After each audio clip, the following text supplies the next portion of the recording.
এইটো হৈছে যে বৰ্তমান চৰকাৰৰ কেন্দ্ৰ হওক ৰাজ্য হওক তেওঁলোকৰ নীতি হৈছে অসমৰ ধন সম্পদেৰে বাহিৰৰ বৃহৎ পুঁজিপতিক চহকী।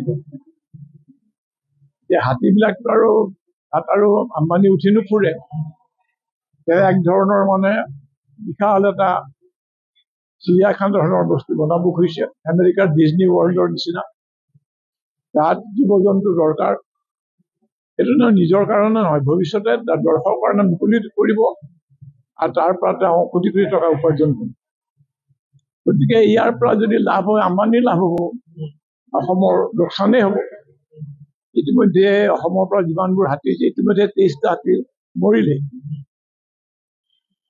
কাৰণ গুজৰাটৰ মানুহে হাতী বোধহয় বৰ নাজানে কেনেকে হেৰি কৰিব লাগে, অসমৰ মানুহে জানে, আমাৰ মাউত বিলাকে জানে কেনেকে হাতী প্ৰতিপালন কৰিব। গতিকে সেই ধৰণৰ কামটো চলি আছে, আমাৰ মানুহ সজাগ নোহোৱালৈকে এইবোৰ চলি থাকে।